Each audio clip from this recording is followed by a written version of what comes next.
Hello everyone, welcome back to the channel. In this video हम लोग factor intensity reversal देखेंगे। Factor intensity reversal situation क्या होती है कि कोई एक कमोडिटी, कोई भी कमोडिटी है, से एक्स कमोडिटी है।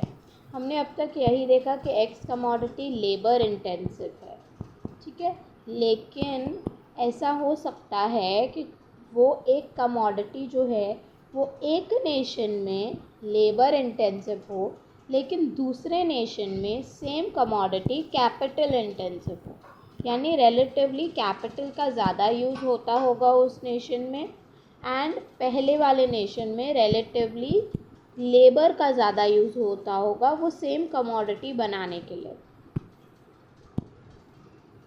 तो let's see. Factor intensity reversal refers to a situation where a given commodity is labor intensive commodity in labor abundant nation and capital intensive commodity in capital abundant nation.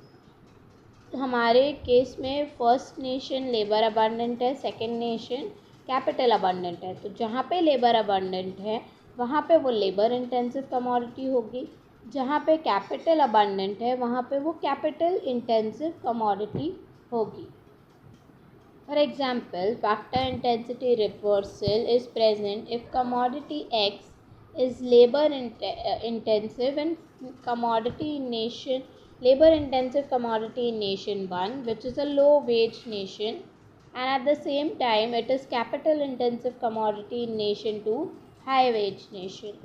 जहाँ पे लो veg nation क्यों? Because that is labour abundant nation 1, इस वजह से वहाँ पे labour intensive होगी। Same thing जो मैंने पहले बताया। To determine when and why factor intensity reversal occurs, we use the concept of elasticity of substitution of factors in production. The elasticity of substitution measures the degree or the ease with which one factor can be substituted for another in production as the relative price of factor declines. Elasticity of substitution क्या होता है? आपने elasticity of price किया होगा, right. Elasticity of price क्या बोलता है कि अगर प्राइस 1 रुपये से कम हो रहा है, या जो भी है 1 यूनिट से कम हो रहा है प्राइस, तो डिमांड कितना रिस्पॉन्सिव है, कितनी फास्ट रिस्पॉन्स कर रहा है, कितना, अगर वो 1 से ज़्यादा, अगर 1 यूनिट से कम हो रहा है पी, तो रिलेटिवली ज़्यादा फास्ट वे में बढ़ रहा है डिमांड, कि वो इनइलास्टिक है, कि उसे फ़र्क नहीं पड़ता है। तो वैसे ही यहाँ पे इलास्टिसिटी ऑफ सब्स्टिट्यूशन है, यानी अगर रिलेटिव फैक्टर प्राइस जो पी एल बाय पी के जो है वो अगर कम हो रहा है, तो उस पर कैसे एक इनपुट को दूसरे इनपुट से सब्स्टिट्यूट किया जाता है, कितने फटाफट सब्स्टिट्यूट किया जाता है, मीनिंग ज़्यादा अमाउंट से सब्स्टिट्यूट किया जाता है कि कम अमाउंट से सब्स्टिट्यूट किया जाता है। इसका मतलब इन शॉर्ट मैं ये बता देती हूँ कि अगर say for instance price of labour कम हो गया है तो रिलेटिवली लेबर चीप है।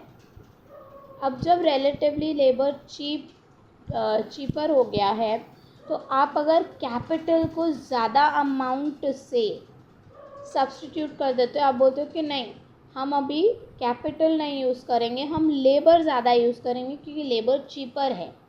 तो आपने फटाफट से सब्स्टिट्यूट कर दिया और आपने ज़्यादा अमाउंट से सब्स्टिट्यूट किया कैपिटल के जगह पर, अब आप लेबर ज़्यादा यूज़ कर रहे हो, तो इलास्टिसिटी ऑफ सब्स्टिट्यूशन हाई होगी, या फटाफट से it is very elastic. A little bit change in price of labour, थोड़ा सा भी चेंज अगर प्राइस ऑफ लेबर में हो रहा है तो उसको फ़र्क ज़्यादा पड़ रहा है, सब्स्टिट्यूशन में ज़्यादा फ़र्क पड़ रहा है। वही अगर आप प्राइस ऑफ लेबर कम कर रहे हो, यानी लेबर चीपर है, लेकिन आप कैपिटल को सब्स्टिट्यूट नहीं कर रहे हो, यानी कैपिटल के जगह पर आप लेबर ज़्यादा नहीं ला रहे हो, ठीक है ना, लेबर चीप है तो क्या हुआ, हम कैपिटल ही यूज़ करेंगे, मतलब वो इनइलास्टिक हो गया। आपको फ़र्क नहीं पड़ता है प्राइस चेंज का।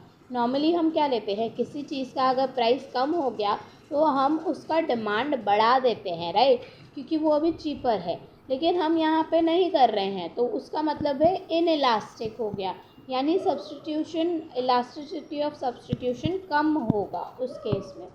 तो यहाँ पे इलास्टिसिटी ऑफ सब्स्टिट्यूशन का मतलब वही है कि आप कितने रिस्पॉन्सिव हो to the price change, to the relative price पे कितने रिस्पॉन्सिव हो, क्या आप ज़्यादा ईज़ से, कितने डिग्री से आप फैक्टर को सब्स्टिट्यूट कर रहे हो। इलास्टिक होगा जब आप फटाफट से, यानी आप ज़्यादा अमाउंट से कैपिटल को देन सब्स्टिट्यूट कर रहे हो लेबर से, जब वो लेबर का प्राइस चीपर होता जा रहा है। अगर आप नहीं सब्स्टिट्यूट कर रहे हो कैपिटल को लेबर से, तो आप इनइलास्टिक हो, लेस इलास्टिक हो। For example, suppose that elasticity of substitution of L for K is much greater in production of X than in production of Y. यानी elasticity of substitution ज़्यादा है L for K, यानी वो जो L for K का substitution है कि आप रिप्लेस कर पा रहे हो L for K, वो X कमोडिटी में ज़्यादा है than Y commodity. This means that it is much easier to substitute L for K और vice versa in the production of commodity X than in commodity Y।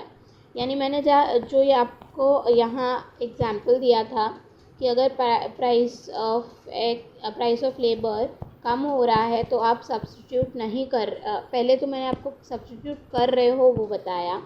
अगर x commodity में ये substitute हो पा रहा है इजीली, और वही चीज़ जो मैंने कहा था कि सब्स्टिट्यूट नहीं कर रहे हो, वही वाई कमोडिटी में आप सब्स्टिट्यूट नहीं कर पा रहे हो, इन इलास्टिक हो वाई कमोडिटी में सब्स्टिट्यूशन में, और यहाँ पे इलास्टिक हो, तो आप एक्स कमोडिटी में इजीली सब्स्टिट्यूट कर पाओगे एक इनपुट को दूसरे इनपुट से। वाई कमोडिटी में आप सब्स्टिट्यूट नहीं कर पाओगे, प्राइस कितना भी चेंज हो जाए ज़्यादा रिस्पॉन्सिव नहीं होगा सब्स्टिट्यूशन, तो आप वाई कमोडिटी में इजीली सब्स्टिट्यूट नहीं कर पाओगे।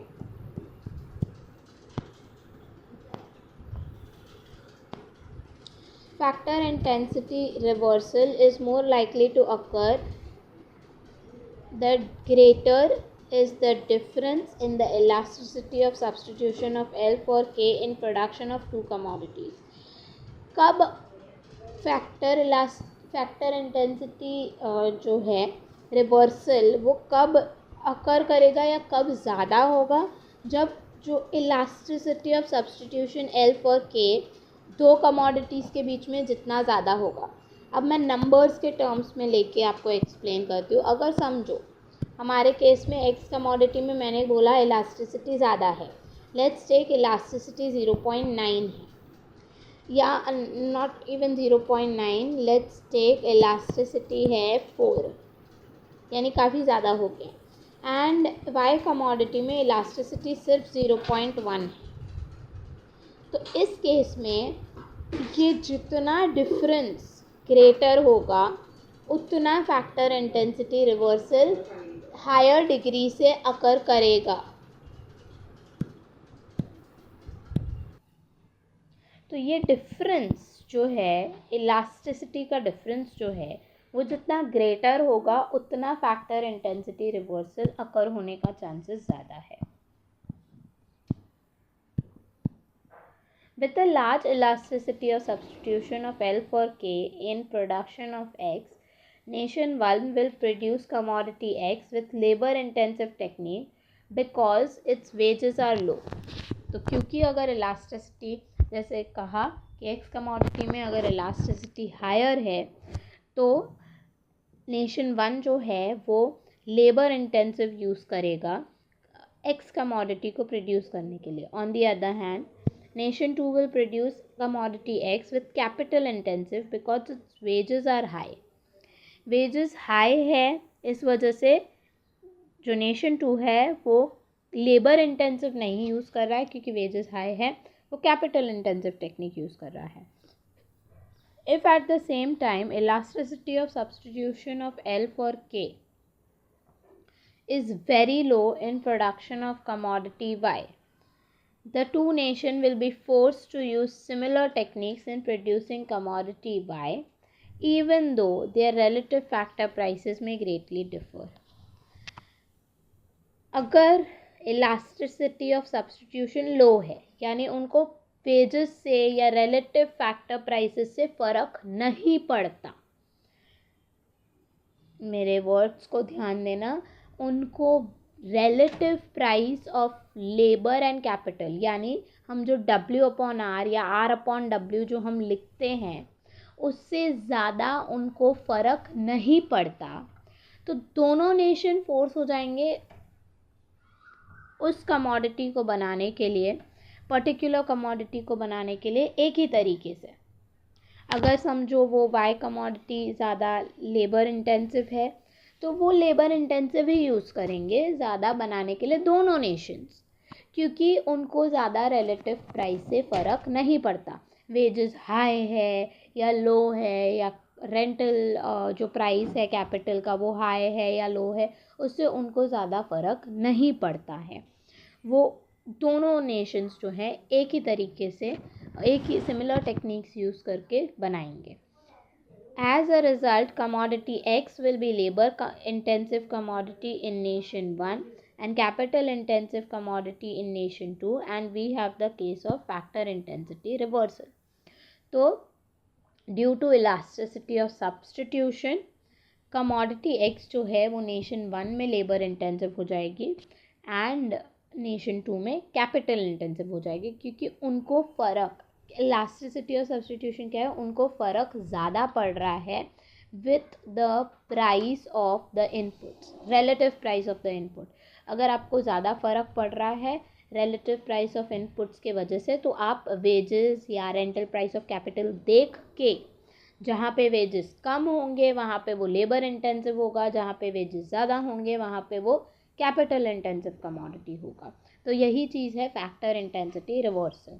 When factor intensity reversal is present, neither HO theorem nor the factor price equalization hold.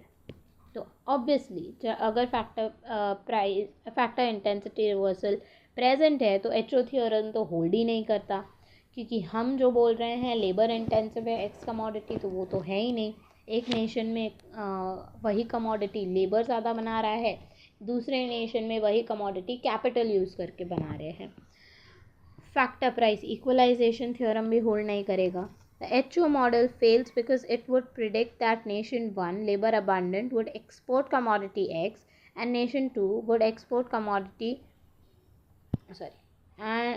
the HO model fails because it would predict that nation 1 labor abundant nation would export commodity X, labor intensive commodity, and nation 2 capital abundant nation would also export commodity X, which is a capital intensive commodity. तो अगर factor intensity reversal present है तो nation 1 भी export करेगा X को जो वो labour use करके बना रहा है, एंड नेशन 2 भी एक्सपोर्ट करेगा अपना certain portion of X commodity जो वो कैपिटल इंटेंसिव टेक्निक से बना रहा है। तो HO मॉडल तो उल्टा बोल रहा था कि अगर लेबर अबंडेंट है तो लेबर इंटेंसिव कमोडिटी एक्सपोर्ट करेगा, कैपिटल अबंडेंट है तो वो capital intensive Y commodity export करेगा। यहाँ पे तो वो सेम कमोडिटी एक्सपोर्ट कर रहे हैं। Since the two nations can not possibly export the same homogeneous commodity to each other, HO model no longer predicts the pattern of trade. So HO model तो बोल रहा था कि अलग अलग कमोडिटी एक्सपोर्ट करेंगे, नेशन 1 X कमोडिटी करेगा, nation 2 Y commodity करेगा, लेकिन यहाँ पे वो सेम होमोजीनियस कमोडिटी एक्सचेंज कर रहे हैं, एक्सपोर्ट कर रहे हैं। तो HO थ्योरी तो अभी पैटर्न ऑफ ट्रेड, मतलब हम लोग बोल रहे थे ना HO थ्योरी बेस बता रहा है पैटर्न ऑफ ट्रेड का, कैसे ट्रेड हो सकता है, किस पैटर्न में हो सकता है, अब वो होल्ड ही नहीं करेगा। With factor intensity reversal, the factor price equalization theorem also fails to hold. The reason for this is that as nation 1 specializes in production of commodity X and demand more labor, relative and absolute wage rate will rise in nation 1, the low wage nation. Conversely, since nation 2 cannot export commodity X, to nation 1, it will have to specialize in production of and export commodity Y. Since commodity Y is labor intensive commodity in nation 2, the demand for labor and thus wages will also rise in nation 2. तो ये क्या कह रहा है कि nation 1 में जैसे हमने देखा कि वो स्पेशलाइज, ऑब्वियसली हमने देखा कि नेशन 1 में लेबर इंटेंसिव है, तो वो जो एक्स कमोडिटी है वो ज़्यादा लेबर यूज़ करके बना रहा है, तो वो डिमांड ज़्यादा करेगा एल का, लेबर का जब ज़्यादा डिमांड करेगा तो उसका वेजेस इंक्रीज़ हो जाएगा. इतना तक हमने फैक्टर प्राइस इक्वलाइजेशन में भी देखा था. लेकिन नेशन 2 में भी वही कमोडिटी जो है वो एक्सपोर्ट नहीं की जाएगी टू नेशन 1, क्योंकि ऑलरेडी नेशन 1 वही कमोडिटी बना रहा है, राइट.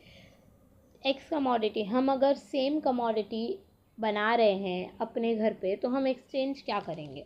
तो नेशन 2 एक्सपोर्ट नहीं कर पाएगा नेशन 1 को. It will have to specialise then in production of Y.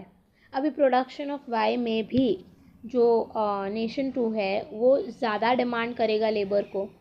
जब ज़्यादा डिमांड करेगा लेबर को तो वहाँ पे भी वेजेस बढ़ जाएंगे. कमोडिटी वाई बनाने के लिए वो डिमांड करेगा लेबर को, तो वहाँ पे भी वेजेस बढ़ जाएंगे. तो दोनों नेशंस में वेजेस बढ़ रहे हैं, इक्वलाइज नहीं हो रहे हैं. What happens to difference in relative and absolute wages between nation 1 and nation 2 depends on how fast wages rise in each nation.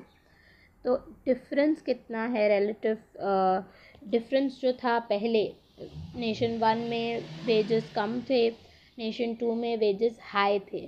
तो ये जो डिफरेंस था वो डिफरेंस को क्या हो रहा है, क्या और बढ़ रहा है या कम हो रहा है, वो डिपेंड करता है कि कितना फास्ट वो लोग जब लेबर का डिमांड कर रहे हैं तो कितने फास्ट रेट से वेजेस बढ़ रहे हैं.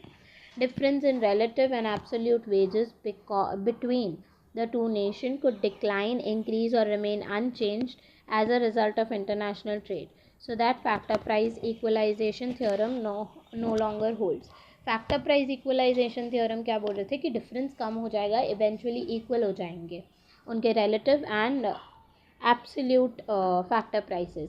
लेकिन यहाँ पे ये क्या बोल रहे हैं कि या तो वो बढ़ सकता है या तो कम हो सकता है या तो अनचेंज हो सकता है, कि जो जितना डिफरेंस था उतना ही डिफरेंस रह सकता है. The factor intensity reversal The factor intensity reversal does occur in real world is beyond doubt. The question is how prevalent it is. Obviously factor intensity reversal होता है, but कितना डेप्थ में है वो बता नहीं सकते. If factor reversal is very prevalent, the entire HO theory must be rejected. If it occurs but rarely, we can retain HO model and treat factor reversal as an exception. तो अगर वो बहुत डेप्थ में है, काफ़ी prevalent है factor intensity reversal, तो obviously actual theory पूरा रिजेक्ट कर दिया जाएगा, बिकॉज रियलिटी में सिचुएशन अलग है. यानी हम बोलते हैं ना, मैंने आपको पहले भी कहा था कि जब थ्योरी आप बनाते हो तो उसे टेस्ट भी करना होगा, एम्पेरिकल एविडेंस भी होना चाहिए. लेकिन एविडेंस किस चीज़ का बोल रहा है? फैक्टर इंटेंसिटी रिवर्सल की बात कर रहा है. तो एचओ थ्योरी तो होल्ड नहीं करेगी. अगर जो फैक्टर इंटेंसिटी रिवर्सल है वो काफ़ी कम दिखने को मिल रहा है, रेयर केस है, तो एचओ थ्योरी होल्ड करेगी और उसका एक एक्सेप्शन ये होगा. Frequency of factor reversal in the real world is an empirical question. कितना फ्रीक्वेंसी है, क्या है, वो एम्पेरिकल क्वेश्चन है.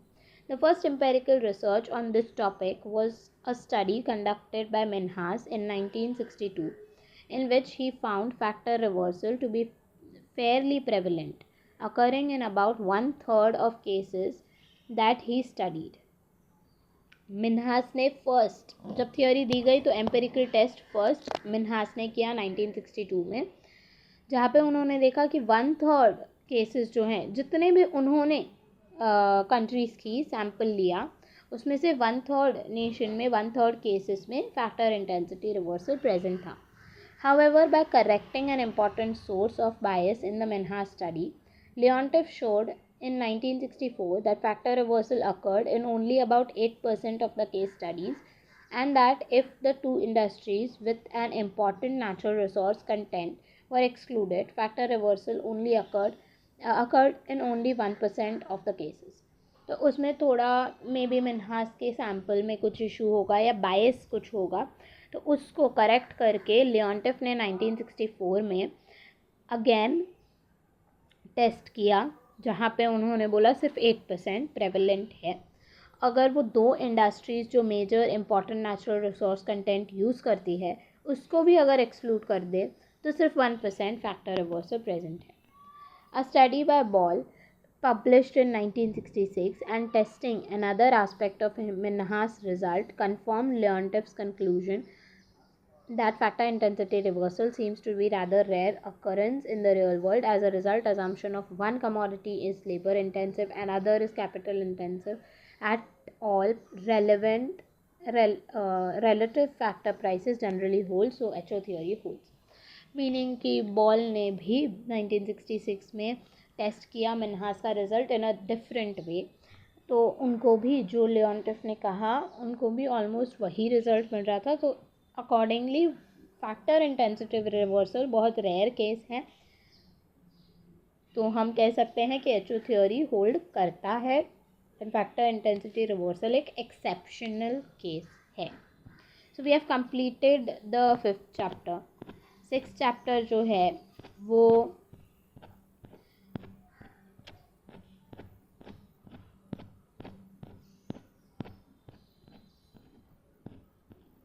Economies of scale, imperfect competition and international trade है. इंट्रा इंडस्ट्री ट्रेड यहाँ पे हम देखेंगे. हमने जब क्रिटिसिजम्स या अजम्पशंस के क्रिटिसिजम्स देखे थे, हमने एचओ थियोरी के जो अजम्पशन में एक था वो था टेक्नोलॉजिकल चेंज नहीं हो रहा है. ठीक है, तो अब जब टेक्नोलॉजी चेंज होगा तो असर क्या होगा हम वो देखेंगे technological gap and product cycle model of trade में. फिर एनवायरनमेंट के रिलेटेड क्या है, स्टैंडर्ड्स एनवायरनमेंट को कैसे अफेक्ट करता है, क्या है उसके बेस पे इंटरनेशनल ट्रेड, वो भी इस चैप्टर में हम देखेंगे.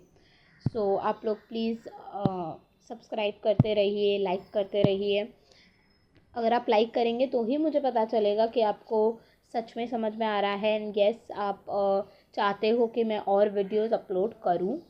एंड येस, शेयर करते रहिए अपने फ्रेंड्स को सो दैट उनको भी समझ में आने लगे. Thank you so much.